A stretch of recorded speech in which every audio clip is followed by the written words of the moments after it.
அமைதி காக்க வேண்டும், நாளை அஞ்சலி செலுத்துவதற்காக நேரில் வருகிறேன் என்று பகுஜன் சமாஜ்வாதியுடைய தேசிய தலைவர் மாயாவதி தெரிவித்திருக்கிறார். எக்ஸ் தள பக்கத்தில் அமைதி காக்க வேண்டும் என்றும் அரசு உண்மை குற்றவாளிகளை கண்டறிய வேண்டும், மேலும் இதுபோன்ற சம்பவங்கள் நடைபெறாமல் இருக்க வேண்டும் என்று அவர் வலியுறுத்தியிருக்கிறார்.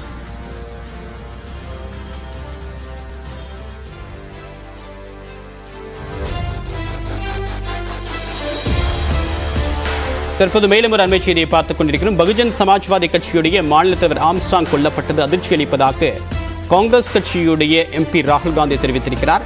எதிர்க்கட்சி தலைவர் ராகுல் காந்தி இந்த சம்பவம் தனக்கு மிகுந்த அதிர்ச்சி அளிப்பதாகவும், காங்கிரஸ் கட்சி நிர்வாகிகள் பாதிக்கப்பட்ட குடும்பத்தினருடன் தொடர்பில் இருப்பதாகவும், அரசு இந்த சம்பவத்தில் பாதிக்கப்பட்ட மக்களுக்கு அந்த குடும்பத்திற்கு தேவையான உதவிகளை செய்யும் என்றும், அதே நேரத்தில் இந்த சம்பவத்தில் தொடர்புடைய குற்றவாளிகளை கண்டறிந்து உரிய நடவடிக்கை மேற்கொள்ளும் என்று நம்புவதாக ராகுல் காந்தி தன்னுடைய எக்ஸ் பக்கத்தில் பதிவேற்றிருக்கிறார். மேலும் இணைகிறார் சிறப்பு சுசித்ரா. விவரம் என்ன? முகிலன், விவரம் என்ன?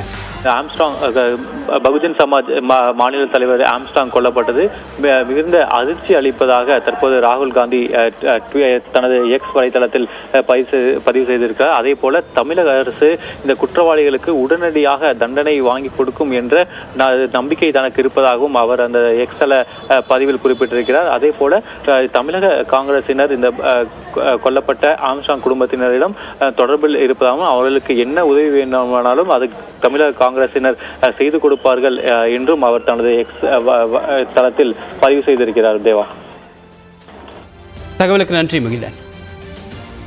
குற்றவாளிகளுக்கு உரிய தண்டனையை தமிழ்நாடு அரசு பெற்றுக் கொடுக்கும் என்று ராகுல் காந்தி நம்பிக்கை தெரிவித்திருக்கிறார். இந்த சம்பவம் தனக்கு அதிர்ச்சி அளிப்பதாகவும், பாதிக்கப்பட்ட குடும்பத்தினருக்கு தன்னுடைய இரங்கலை தெரிவித்துக் கொள்வதாகவும் எதிர்க்கட்சித் தலைவர் நாடாளுமன்ற எதிர்க்கட்சித் தலைவர் ராகுல் காந்தி தன்னுடைய எக்ஸ் தள பதிவில் குறிப்பிட்டிருக்கிறார். அதே நேரத்தில் நாளை ஆம்ஸ்ட்ராங் உடலுக்கு அஞ்சலி செலுத்துவதற்காக சென்னை வர இருப்பதாக மாயாவதி தெரிவித்திருக்கிறார். இந்த சம்பவத்தில் பாதிக்கப்பட்டவர்களுக்கு உரிய நீதி கிடைக்க வேண்டும் என்றும் அவர் வலியுறுத்தியிருக்கிறார்.